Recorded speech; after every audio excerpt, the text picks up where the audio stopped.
금요일에 오늘장 랭킹5 시간입니다. 오늘도 여러 가지 이야기 나눠볼 텐데요. 오늘은 IS앳 김태성 본부장, 업소에클 리서치 유창희 본부장과 함께합니다. 두 분 안녕하세요. 안녕하십니까. 네, 안녕하세요. 네, 한 주의 마지막 거래일 금요일에 또 코스피 지수가 2600선 터치가 나와서 굉장히 반갑기도 합니다. 외국인들이 최근에 선물은 계속 사는데 현물 쪽에선 좀 팔고 있어서 외국인이 조금만 더 사주면 2600선 안착은 정말 무리 없을 것 같은데 계속 지켜봐야 될 것 같습니다. 자, 일단은 섹터에 대한 이야기 오늘 어떤 거 저희가 준비했는지 확인해 볼게요. 여전히 그 관세에 대한 이야기 그리고 보조금 재협상까지 좀 등장하면서 반도체주에게는 좀 살짝은 시간이 더 필요한 걸까 이런 고민이 듭니다.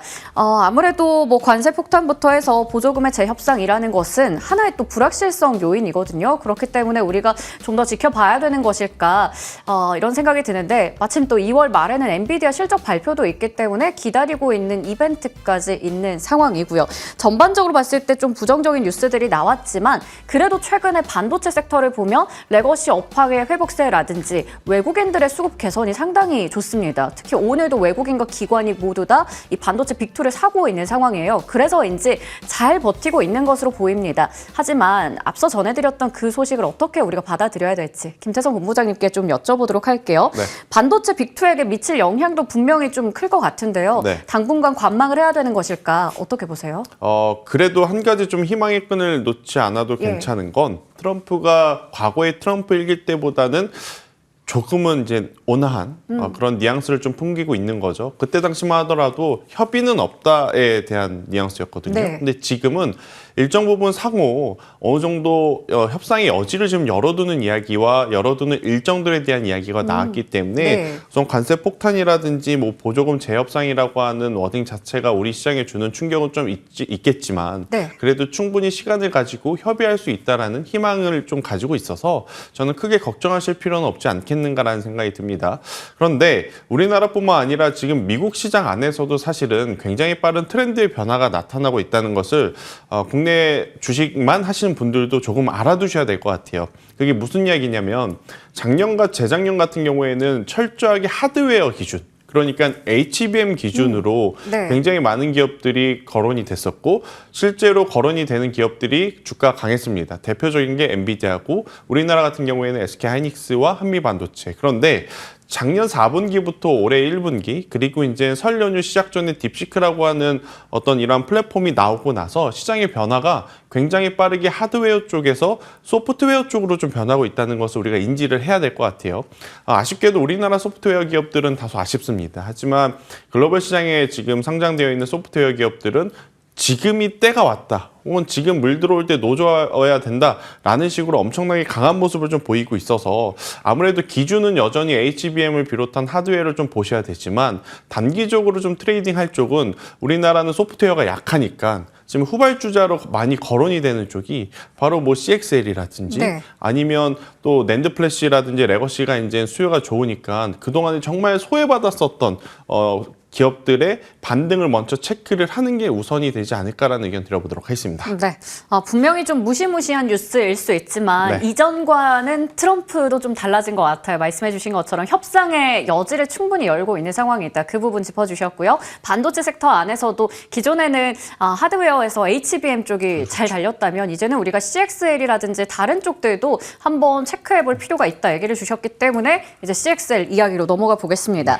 아침에 타사 단독으로 나왔었는데 우리가 넥스트 HBM이라고 하는 CXL 이제는 삼성, SK 쪽에서도 양산 임박했다 이러한 뉴스가 전해지다 보니까 오늘 상당히 좋은 모습을 보여주고 있습니다. 관련해서 TLB가 거의 지금 상한가 임박을 했죠. 그리고 네오셈 같은 경우에도 여전히 20%대 급등, 코리아 서킷도 마찬가지 상황입니다.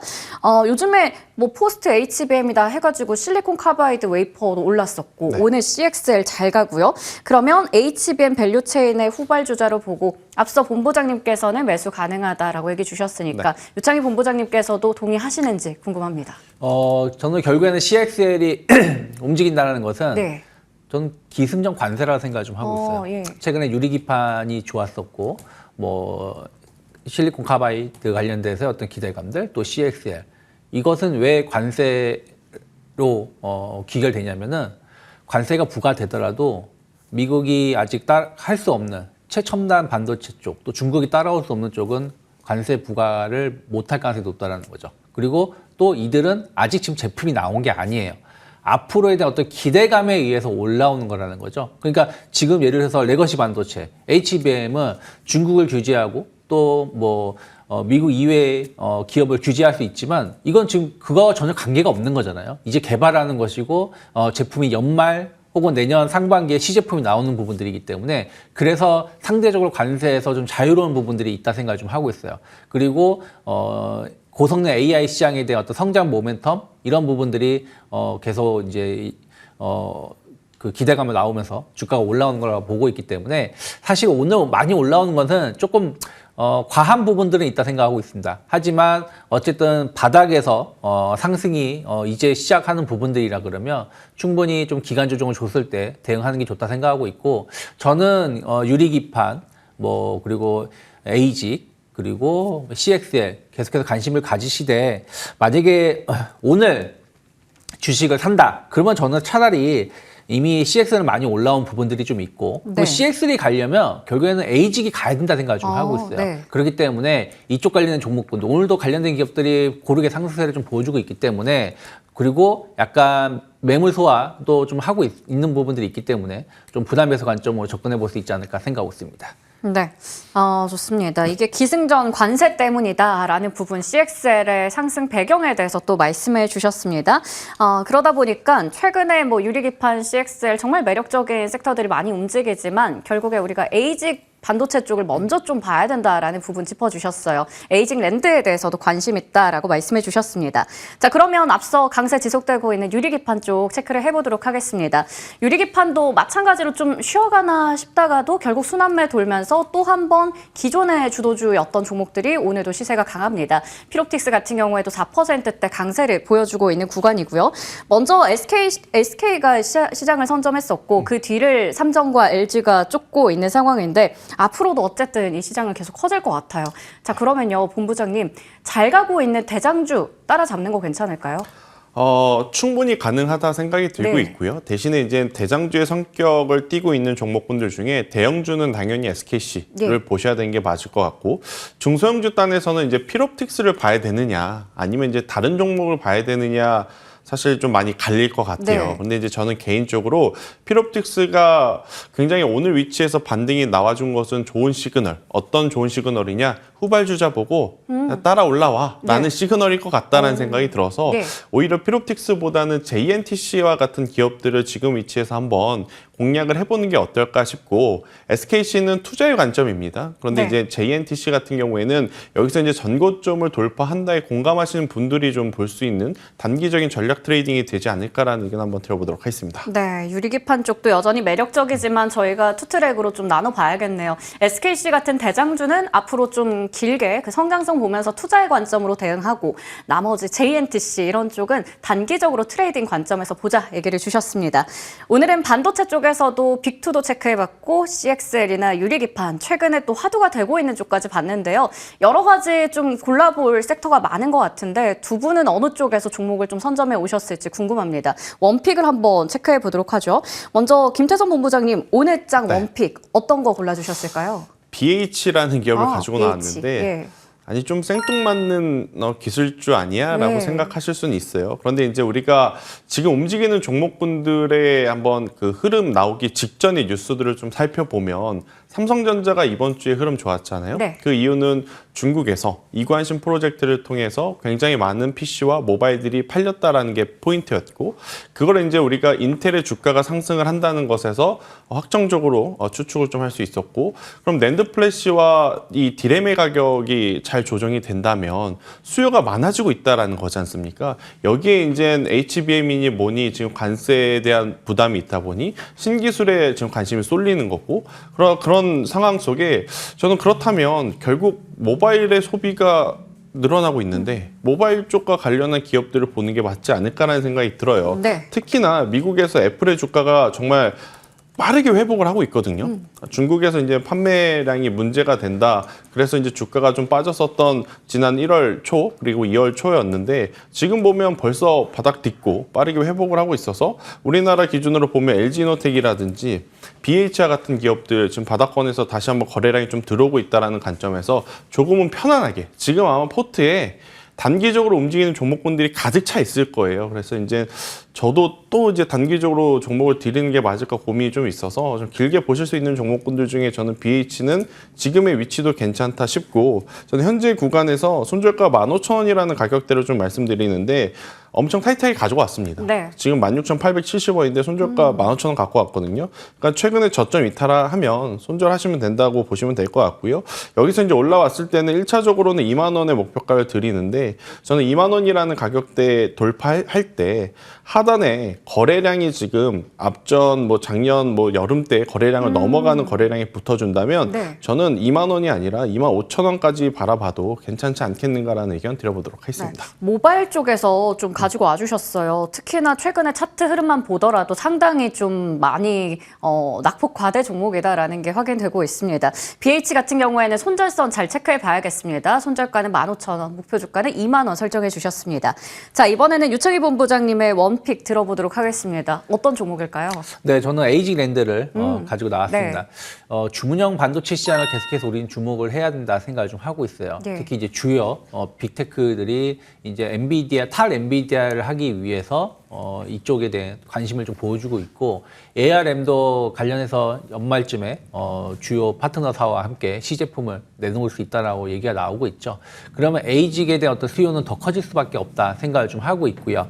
특히 삼성전자가 이 부분에 대해서 조금은 어떻게 보면은 기사 회생할 수 있는 기회가 좀 될 수도 있다 생각을 좀 하고 있기 때문에 이쪽에 대한 어떤 투자를 더 강하게 할 수 있다 생각하고 있고요. 뭐 어쨌든 에이징랜드는 거의 이제 그 제일 높은 기술력, 경쟁 업체 대비해서 또 상대적으로 높은 기술력을 보유하고 있다고 평가를 받고 있고 TSMC를 고객사로 두고 있는 유일한 기업이라고 볼 수 있겠습니다. 거기다가 이제 SSD 시장도 계속 급성장하고 있는데 이와 관련해서 에이징랜드가 준비를 하고 있는 걸 감안한다라면 지금 주가는 사실은 뭐 큰 의미가 없어요. 옆으로 좀 수렴을 하고 있다라고 보고 있는데 최근에 시장의 흐름을 보신다라면 어쨌든 그 안에서 손안배가 나오고 있거든요. 예를 들어 그저께 같은 경우는 자율주행이 상당히 강하게 상승을 좀 했었고 또 CXL도 좀 새로운 논리로 주가가 급등을 하고 있다고 생각을 좀 하고 있습니다. 그러면 여전히 성장형이고 그 기술 이런 부분들에 대한 어떤 강점이 있는 에이직도 충분히 다음 주에 좀 이슈가 될 수 있다 저는 생각을 하고 있기 때문에 일단은 35,000원만 크게 이탈하지 않는다라면 손절가 좀 짧게 잡았어요 저도. 그래서 좀 부담 해소 관점 접근해 볼 수 있다 생각하고 있고 단기 목표가는 지난 11월 뭐 그리고 1월 달 고점 언저리 한 42,000원 정도로 잡고 한번 대응해 보시면 좋지 않을까 생각하고 있습니다. 반도체 섹터 안에서도 계속 순환매가 돌고 있으니까 다음 주쯤에는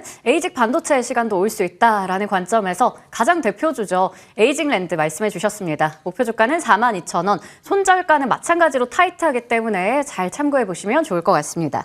자, 먼저 첫 번째로 저희가 반도체 섹터에 대해서 자세하게 풀어봤고요. 두 번째로는 오랜만에 또 원전주들의 시세가 강합니다. 이 부분 볼 텐데 기존의 그 AI 주도권을 빅테크 기업들이 확보하기 위해서 그 경쟁 시장에서 살아남으려면 당연히 원전은 필수다라는 이야기. 거기다가 오늘은 조선 관련된 모멘텀까지 더 붙어버린 상황입니다. 두산 에너빌리티 비롯해서 대장주들이 시세가 상당히 강한데요. 하나씩 체크해보죠. 여전히 두산 에너빌리티가 11%대 강세, 나머지 종목들로도 온기가 확산되고 있는 상황인데요. 우리가 기존에 알고 있었던 부분입니다. AI 데이터 센터 관련해서 원전 필요하다. 거기다가 오늘은 핵융합의 상용화를 앞당길 수 있는 한국형 소형 핵융합로를 건설한다라는 뉴스도 나오면서 핵융합 에너지 관련주까지 올라가고 있어요. 원전이라는 큰 틀에서 기존의 원전 그리고 핵융합 이렇게 좀 테마가 계속 늘어나고 있는 것으로 보이는데 그러면 그만큼 종목도 가짓수가 너무 많아집니다. 어떻게 좀 골라봐야 될까? 김재성 본부장님, 그냥 두산 에너빌리티 대장주 하나만 볼 것인지 아니면 핵융합 에너지는 또 따로 우리가 종목을 좀 뽑아봐야 되는 걸까요? 근데 이제 핵융합 에너지가 포인트라면 예. 조선주하고 원전주하고 같이 지금 상승이 나와야 된다고 생각이 들거든요. 네. 조선주 입장에서는 아마 이 복합 선박 같은 경우에는 엄청나게 큰 마진에 베일 가능성이 높기 때문에, 그런데 그걸 할 수 있겠다라고 하는 HD 한국 조선해양이 오늘 조정이 좀 나오고 있고, 반대로 이제 두산 에너빌리티 같은 경우에는 장 초반부터 좀 강했잖아요. 그래서 저는 개인적으로 이 어떤 이 복합적인 그런 기술력에 대한 기대감이라기보다는 결국 이제 미국에서 계속 이야기 나오는 것 중에 하나는 뭐냐면 딥시크니 뭐니 어쩌니 해도 AI와 데이터 센터가 늘어나는 것은 팩트이고 거기에 전력을 공급하는 방법원에 굉장히 많은 관심을 기울이고 있고, 또 이제 다가오는 3월에는 체코 원전에 대한 부분이 이제 일정이 결실을 맺을 때가 왔습니다. 그래서 그 전에 저는 대량 수급들이 좀 들어온 것이 아닐까라고 추측을 하고 있어서 대장주인 두산 에너빌리티가 장 출발하고 벌써 한 3시간 반, 4시간이 흘렀지 않습니까? 네. 그럼에도 꼬리가 길게 뭐 늘어진다거나 거래량이 딱 끊긴다거나 거래량 없이 올라간다거나 그런 모습은 아니기 때문에 저는 의미 있는 지금의 흐름이다라는 생각이 들어요. 그래서 두산 에너빌리티가 오늘 금요일이라서 장 후반, 그러니까 막판까지는 좀 봐야 되지만 막판까지도 이 힘이 그대로 유지가 된다면 저는 충분히 다음 주 초에 이 원전 기자재, 그러니까 원전에서 이제 중소형 기업들의 추가적인 상승세를 한번 기대를 해보는 것도 괜찮지 않을까라는 생각이 들어서 대표적으로 저는 우진엔텍을 좀 많이 말씀드려 왔고, 이제 BHI 같은 경우에는 먼저 좀 시세가 낮더라고요. 이쪽은 워낙 신규 수주라든지 실적이 좋기 때문에 이 뉴스보다는 그들 본인의 스토리에 더 집중을 하는 것 같아서 만약 이쪽에서 우진엔텍과 또 한 종목을 본다면 저는 우리기술과 같은 지금 흐름도 정말 눈여겨보셔야 되지 않을까라는 의견 한번 드려보도록 하겠습니다. 네. 핵융합이라고 하는 어떻게 보면 좀 테마주 안에서 가지고 오기보다는 기존의 원전 쪽에서 좀 종목을 추려주셨습니다. 두산 에너빌리티가 워낙에 지금 좋은 자리에서 잘 버티고 있기 때문에 우진엔텍이나 우리기술 같은 쪽을 좀 보자라는 부분 짚어주셨네요. 자, 그렇다면 여기 원전에 이제 조선이 붙었습니다. 기존에 조선 너무나 잘 달리고 있었는데 오늘은 물론 차익 매물이 좀 나오면서 쉬어가고 있지만 결국 조선업계에서도 SMR이라고 하는 쪽에 집중을 하고 있더라고요. 이게 기후 위기에도 대응을 할 수 있다라는 관점인데 지금 보시는 것처럼 여러 조선사에서도 관련해서 뭔가 사업에 속도를 내고 있는 상황입니다. 어떻게 보면 이 뉴스는 결국 원전에도 조선에도 양쪽 다 호재로 우리가 받아들일 수 있을 것 같은데요. 투자 측면에서 봤을 때는 원전을 봐야 될까 조선을 봐야 될까 고민됩니다. 유창희 본부장님, 네. 어느 쪽을 더 보시는지도 궁금하고요. 그 섹터 안에서도 주목할 만한 종목도 골라주시죠. 저는 이제 본다라면 저는 원전은 계속해서 그러니까 둘 다 사실은 계속 봐야 돼요. 네. 봐야 되는데 원전 같은 경우는 예전에도 한번 말씀드렸지만 이제는 큰 걸림돌이 해소가 된 것이죠. 그렇기 때문에 미국과 같이 공동으로 원전 사업을 할 수 있다라는 부분들. 그러면 기존에는 진짜 옆에 8차선 고속도로가 있음에도 불구하고 비포장도로 달렸던 부분들을 이젠 고속도로를 진입을 해서 사업을 펼칠 수 있는 부분들이기 때문에 뭐 두산 에너빌리티 뭐 그때도 상당히 좋게 말씀드렸었고 관련된 기업들에 대해서 지금은 매출이 당연히 없죠. 매출이 없지만 앞으로 좋아진다라는 쪽의 주가는 더 반응할 수 있기 때문에 뭐 오늘 당장 두산 에너빌리티를 매수를 못한다고 하더라도 좀 조정이 나온다라면 분할 매수 관점을 접근해 볼 수 있다 생각하고 있고요. 조선은 사실은 좀 이제 긴 호흡에서 볼 때 역시 조정 시에는 매수 관점을 보는 게 맞아요. 근데 다만 최근에 보시면 하나오션, 하나그룹이 상당히 좋은 퍼포먼스를 보여준 것이고 어저께 현대중공업이 올라온 것이지 나머지 조선주들은 사실은 좀 기간 조정의 연장선에 저는 있었다 생각을 좀 하고 있어요. 근데 이들 기업의 상승은 결국에는 함정산업, SMR 관련돼서도 기대감들이 나오면서 주가가 올라왔던 부분들이 저는 있다 생각을 좀 하고 있습니다. 그래서 저는 뭐 전통 LNG선이라든지 컨테이너선 이쪽을 사업하는 조선주들도 분명히 저는 고점 갱신이 가능하다 생각을 좀 하고 있기 때문에 좀 조정이 나온다고 하더라도 너무 조급해하지 마시고 좀 여유가 있으신 분들은 분할 매수 관점으로 접근해 볼 수 있다 생각하고 있습니다. 네. 조선 원전 중에서 누가 더 우위다 좀 가리기는 어려운 것으로 보이네요. 그만큼 둘 다 꾸준히 봐야 된다 얘기를 주셨어요. 원전 안에서는 두산 에너빌리티 같은 경우 조정 시 접근 가능하다 얘기 주셨고요. 그리고 조선주도 긴 호흡을 가지고 본다면 마찬가지로 눌림목 활용해 보자 얘기를 주셨습니다. 자, 그리고요. 저희가 이제 조선주 보면 한화가 붙은 종목들 최근에 다 신고가입니다. 뭐 방산 안에서도 마찬가지지만 어제 그래서 한화그룹주 그리고 뭐 LS그룹주도 마찬가지로 잘 달렸었는데 어제는 한화 비전 상한가 기록했잖아요. 그것처럼 한화가 붙으면 그냥 다 신고가 가는 상황이었거든요. 근데 오늘쯤 되니까 이제 갈리는 느낌이 듭니다. 그래서 이제 한화가 붙으면 그냥 무작위로 가던 게 지나간 건지 아니면 그룹사 내에서 뭔가 순환매 돌면서 새로운 사이클 우리가 예상할 수 있는 건지 궁금해집니다. 김태성 본부장님 네. 어떻게 보세요? 지금 한화그룹주 안에서도 굉장히 갈리고 있거든요. 갈 기업은 이미 많이 갔고 네. 이제 이 갈 기업이 떨어지지 않으니까 후속 주자들이 갈까 싶어서 이제 수급이 돌고 도는 지금 과정이라고 좀 보시면 될 것 같은데 결국엔 1등주인 하나에어로스페이스, 하나오션, 하나시스템이 무너지지 않는다면 그 다른 종목에 들어가는 수급의 양은 작을 수밖에 없습니다. 그러니까 네. 수급의 양이 작다라는 것은 연속성을 띠지 못한다라는 것으로 이제 풀이가 될 수 있을 것 같고 연속성이 없으면 중간중간 분봉으로 보면 확 튀는 구간은 나오지만 그 시세가 계속해서 강하게 올라가기에는 현실적으로 조금은 어려움이 있다. 이렇게 좀 보시면 될 것 같아서 지금 하나그룹주 내에서 짧게 돌아가는 종목분들은 저는 너무 공격적으로 보지는 않으셨으면 네. 좋겠어요. 그리고 기존의 대장의 역할을 했었던 하나에어로스페이스라든지 하나오션, 하나시스템도 너무나 좋습니다. 숫자도 확인을 했고 우리가 생각한 것보다 훨씬 큰 숫자 그리고 하나에어로스페이스는 하나오션의 지분까지도 매입해주면서 정말 더 좋은 방향으로 지금 사업을 하고 있다는 것을 우리에게 보여주긴 했지만 속도 조절에 대한 부담은 지금 안고 있을 수밖에 없어요. 그러니 예를 들어서 하나오션 같은 경우에는 45,000원, 5만 원대 사신 분들은 굳이 매도할 필요는 없죠. 네. 매도할 필요는 없는데 계속 사고 팔고 하다가 75,000원에 사신 분들은 여기서 더 안 가면 매도도 못하고 네. 그렇다고 높은 가격이라서 빠르게 추가 매수할 수도 없고 그런 현상이 벌어질 수 있어서 저는 추격해서 매수를 하시는 것보다는 우선은 그냥 보내주자. 그냥 보유하고 계신 분들이 좀 수익을 즐기실 수 있는 구간이고 없으신 분들은 저는 기술적으로 기간이라든지 가격 조정이 조금 나오면 이 이평선들이 너무 많이 벌어져 있거든요. 우리가 이제 이걸 흔히 기술적으로 이격도라고 하는데 네. 이 이격도가 너무 벌어지면 이게 수렴이 될 때까지 시간이 좀 필요해요. 그래서 이제 그 시간이 좀 지나면 제가 다시 한번 언급 드려볼 수 있도록 하겠습니다. 네. 딱 그 한화 에어로스페이스, 한화 시스템, 한화 오션 같이 그 본업 잘하고 있는 신고가 종목들 위주로 아무래도 강세가 나타나다 보니까 나머지 한화 붙었던 종목들은 수급적으로도 좀 둔화될 수밖에 없다 얘기 주셨고요. 이들 종목을 중심으로 보는 게 맞지만 지금은 보유자의 영역이다 얘기를 주셨습니다.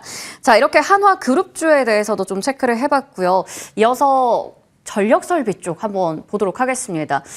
전력설비는 사실 크게 걱정 없는 줄 알았거든요. 무엇보다 관세 얘기는 안 할 줄 알았는데 초고압 변압기도 반덤핑 관세가 4월에 결정된다라고 합니다. 그렇기 때문에 뭔가 또 관세 관련해서 우려, 불확실성이 생겼어요. 그러다 보니까 기존에 잘 달렸던 LS 일렉트릭 비롯해서 LS그룹주도 약하고요. 그리고 일진전기, 가온전선 등등 이 변압기나 전선주들이 모두 다 오늘 크게 밀리고 있는 상황입니다. 결국에는 전력설비도 관세 영향권에서 자유로울 수가 없었네요. 유창희 본부장님, 그렇다면 이렇게 불확실성을 가지고 또 빠지는 상황에서 우리가 조정 때 들어가는 건 좀 위험한 선택일까요? 이 조정이라는 개념이 저는 이제 가격 조정이냐 기간 조정이냐의 차이라고 생각하고 있는데요. 네. 지금 변압기 쪽은 전 기간 조정을 좀 더 줄 수 있다 생각을 좀 하고 있어요.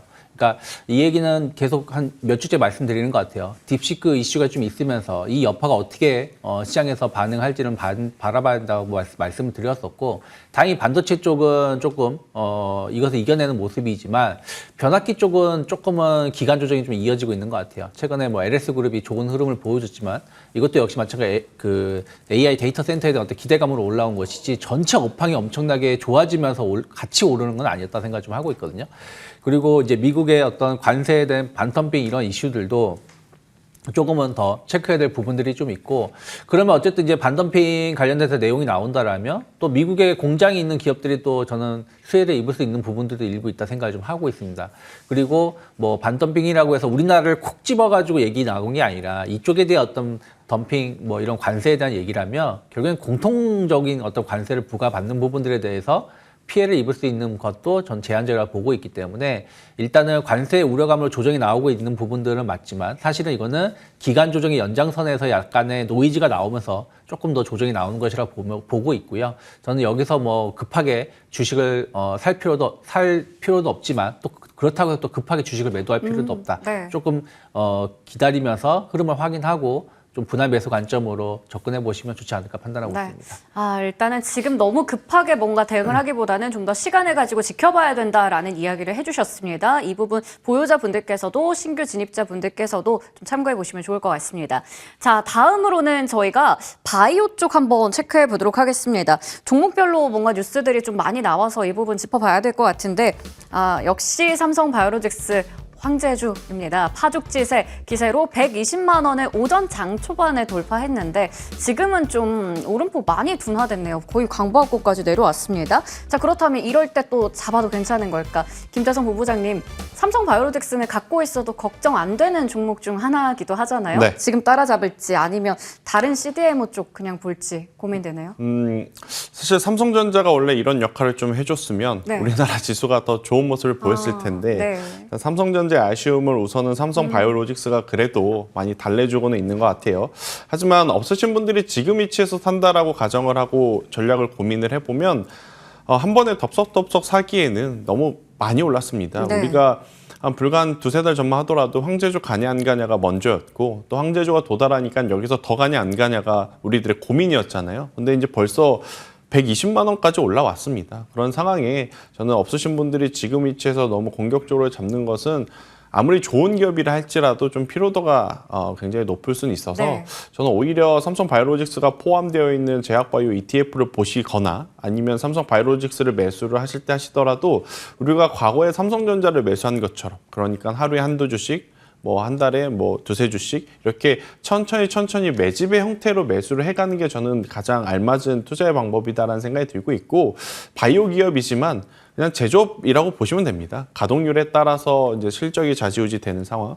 일단 실적이 좋다는 건 지난 3분기부터 우리가 확인을 했기 때문에 실적에 대한 부담감은 조금 덜고 보되 주가가 높다는 부담감은 좀 안고 있기에 최대한 나눠 사는 전략을 저는 말씀드리도록 하겠습니다. 네. 산발을 살 거면 최대한 분할 매수하자 얘기를 주셨고요. 혹은 제약바이오 ETF 산발 포함된 쪽으로 한번 노려보자 말씀해 주셨습니다.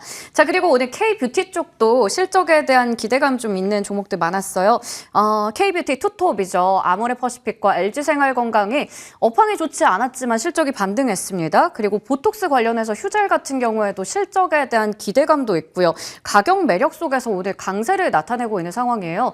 대장주 그리고 더 확장해보면 미용기기까지 좀 걸쳐져 있는 상황인데 어떤 거 봐야 될까? 너무 종목이 많습니다. 유창희 본부장님 네. 좀 추려주시죠. 관심 종목이요. 일단은 최근에 파마리서치가 상당히 좋은 실적을 보여주면서 네. 주가가 좀 올라오고 있습니다. 특히 이제 미용 의료 쪽은 저는 뭐 필러 보톡스 시장에 대해서 계속 긍정적으로 보고 있지만 어쨌든 이제 연어 관련해서의 어떤 연어에서 추출한 이 제품이 상당히 이제 시장에서는 주목을 받고 있고 이 부분이 이제 미국 시장 진출에 대한 어떤 기대감들도 계속 반영되고 있다 생각을 좀 하고 있어요. 그래서 파마 리서치에 좋은 상승 보여주고 있다 생각하고 있고 또 여기 후속주로 본다면 APR을 볼 필요가 있다 생각을 좀 하고 있습니다. APR이 이제 소형 디바이스 제품, 미용 의료기기를 판매하는 기업이지만 또 이쪽 관련해서도 PDRN 관련해서도 독자적인 기술로 진출하다고 했기 때문에 그런 것들이 저는 긍정적으로 볼 수 있고요. 또 미용 의료기기 쪽은 좀 관세에서 상대적으로 좀 자유롭지 않나 생각을 좀 하고 있어요. 일단 중국하고의 어떤 경쟁에서도 조금 자유로운 부분들이 좀 있고 일단은 다른 나라에서도 이 시장에 엄청난 공략을 들이고 있는 기업은 별로 없기 때문에 저는 영향은 좀 제한적이다 생각하고 있기 때문에 뭐 파마 리서치의 주가 상승이 끝나지 않는다라면 관련해서 추가 상승 나올 수 있고 저는 APR 좀 관심 있게 좀 볼 수 있는 위치가 아닐까 판단하고 네. 있습니다. K뷰티 안에서도 미용기기 쪽 봐주셨는데 파마 리서치를 약간 풍향계로 삼아서 우리가 APR을 눈여겨보자 말씀해 주셨습니다. 자, 마지막으로 주말에 이제 미넨 안보회의가 있습니다. 그러다 보니까 오늘 장에서의 재건주 공략 어떻게 해야 될까 정말 좀 고민이 많이 되는 상황입니다. 일단은 주말 사이에 좋은 뉴스가 나온다면 다음 주에 시세가 또 이어질 수도 있는 상황이잖아요. 그래서 지금 딱 금요일장 너무 중요한데 김태성 본부장님 네. 재건 관련주 오늘 보니까 증권가에서 HD 현대건설기계는 매도 리포트도 나왔었더라고요. 이런 걸 봤을 때 재건주를 오늘은 수익을 챙겨야 될지 아니면 좀 더 가지고 가야 될지 혹은 더 사야 될지 너무 고민됩니다. 일단 오늘 한 증권사 리포트에서는 이 재건 대표 종목인 이제 HD 네. 현대건설기계에 대해서 이제 매도 리포트가 좀 나왔어요. 아마 이제 많은 투자자분들이 그 부분을 좀 체크를 했을 것 같은데 그 내용을 보면 러시아 점령지가 있고 이제 우크라이나 지역이 있는데 지금 만약 재건이 들어갔을 때는 이 러시아 점령지를 좀 위주로 할 가능성이 높다라고 이야기를 해요. 그런데 이제 이쪽이 그렇게까지 큰 어떤 규모는 아니니 우리가 생각한 것보다 재건의 규모가 작을 수도 있겠다라는 게 이제 이번에 이제 요지거든요. 근데 저는 주식이 그런 어떤 데이터로 올라간다 내려간다라고 하면 사실 성장성 보고 우리가 투자를 했던 로봇주나 아니면 지금 바라보고 있는 CXL이나 다 매도를 해야 된다라고 생각이 듭니다. 네네. 결국 주가라고 하는 것은 기대감을 안고 가는 것이라서 저는 그 기대감이 완전히 지금 죽지 않은 시점에서의 매도보다는 없으신 분들이 한번 이 전략을 좀 디테일하게 잡아야겠죠. 아무래도 네. 이제 부정적으로 보시는 분들도 이제 생겼다라는 것을 우리가 인식을 해야 되니까 그래서 손절 라인을 잡고 대응을 하실 수 있다면 저는 재건 같은 경우에는 충분히 신규 매수의 타이밍으로 한번 잡아보는 게 어떨까라는 의견을 한번 드려보도록 하겠고요. 오히려 저는 뭐 두산 밥켓이라든지 HD 현대인프라코어라든지 이런 중장비 쪽 네. 그러니까 대형주들은 충분히 한번 붙어볼 수 있는 기회는 지금 있지 않겠나라는 의견을 한번 드려보도록 하겠습니다. 네, 이게 기대감이 여전히 식지 않았기 때문에 지금은 오히려 우리가 좀 더 가지고 가거나 혹은 더 들어갈 수도 있다. 신규 진입도 가능하다 얘기해 주셨어요. 물론 종목은 잘 골라봐야 됩니다. 중장비 쪽 위주로 말씀해 주셨으니까 참고해 보시면 좋을 것 같고요. 충분한 리스크 관리까지 덧붙여서 설명해 주셨습니다. 자, 이렇게 오늘도 여러 가지 이슈들 두 분과 짚어봤고요. 인사 나누도록 하겠습니다. 지금까지 IS의 김태성 본부장, 업사이클 리서치 유창희 본부장과 함께했습니다. 고맙습니다.